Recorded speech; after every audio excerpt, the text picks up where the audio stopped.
স্বাগতম জনাইছো এই মুহূৰ্তৰ এটা গুৰুত্বপূৰ্ণ খবৰ দিব ওলাইছো আসাদুদ্দিন ওৱেইছি এবাৰ উভতি ধৰিছে আৰএছএছ প্ৰধান মোহন ভাগৱতক আজি পুৱা মোহন ভাগৱতে কা সন্দৰ্ভত মন্তব্য কৰিছিল যে কা ভাৰতৰ বিৰোধী নহয় বা ভাৰতৰ যিসকল নাগৰিক আছে তেওঁলোকৰ বিৰোধী নহয়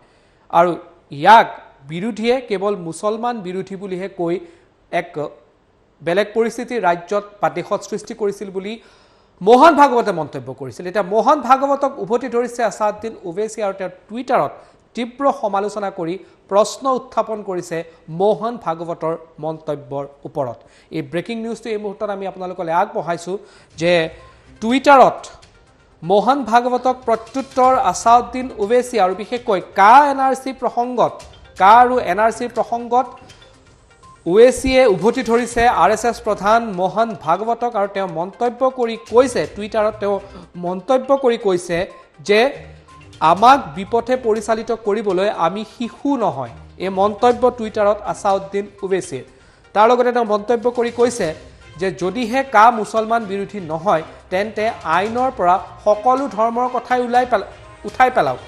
উলিয়াই দিয়ক বুলি তেওঁ মন্তব্য কৰিছে যি আইনে আমাক ভাৰতীয় প্ৰমাণ কৰিবলৈ সদায় কৈ থাকিব তেনে আইনৰ বিৰোধিতা আমি সদায় কৰি যাম বুলি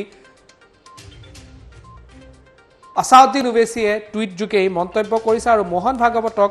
টুইট যোগে মোহন ভাগৱতৰ মন্তব্যৰ সমালোচনা কৰি প্ৰশ্ন উত্থাপন কৰিছে আসাদুদ্দিন ওৱেইছিয়ে আৰু তেওঁ কৈছে যে we are not kid to misguide এনেধৰণে মন্তব্য কৰিছে আৰু তেওঁ লগতে কৈছে It is not about Muslim, just remove all references religions from the law. তেওঁ কৈছে যদিহে এইটো মুছলিমৰ বিৰোধী নহয় বা মুছলিম নহয় তেতিয়াহ'লে যি এই আইনখনত যেনে ধৰণৰ যিসমূহ ধৰ্মৰ কথা কোৱা হৈছে সেই আইনৰ পৰা সকলো ধৰ্মৰ কথা উঠাই পেলোৱা যাওক তাৰ লগতে কৈছে we will protest again and again there are law that require us to provide our Indianness. এই মন্তব্য কৰিছে আসাদুদ্দিন ওৱেইছি আৰু তেওঁ কৈছে যে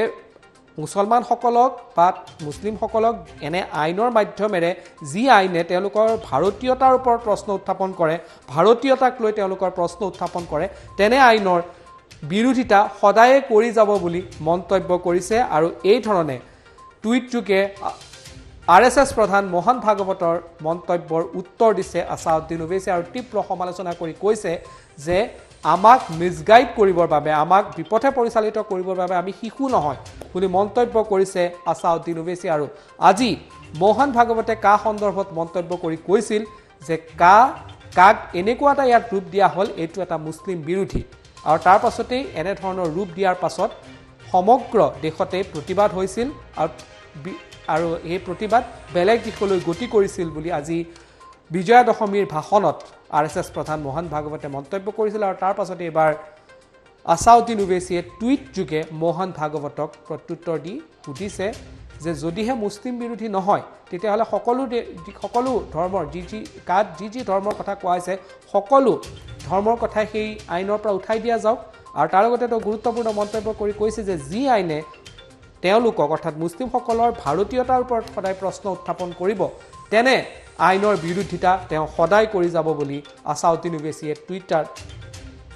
মন্তব্য কৰি মোহন ভাগৱতক প্ৰত্যুত্তৰ দিছে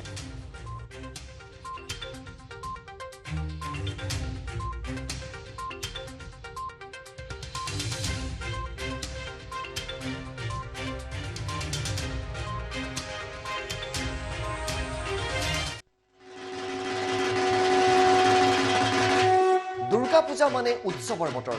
কিন্তু এইবাৰ দুৰ্গা পূজাত সজাগ হওক সচেতন হওক কোভিড প্ৰটকল আৰু চৰকাৰী নীতি নিয়ম মানি চলা তিনিখনকৈ বিশেষ পূজা সমিতিক আমি নিৰ্বাচিত কৰিম শ্ৰেষ্ঠতাৰ ভিত্তিত আৰু সেইবাবে আমি লৈ আহিছোঁ অমৃত চিমেণ্ট হেল্ডি পূজা এৱাৰ্ডছ 2020 ডিজিটেল পাৰ্টনাৰ টাইম আৰু ৰেডিঅ' পাৰ্টনাৰ 92.7 বিগ FM লগতে সেইসকল দুৰ্গাৰূপী মহিলা কোভিড যোদ্ধালেও আমাৰ চেলুট তেওঁলোকক আমাৰ ফালৰ পৰা থ্যাংক ইউ দুৰ্গা বাই অমৃত চিমেণ্ট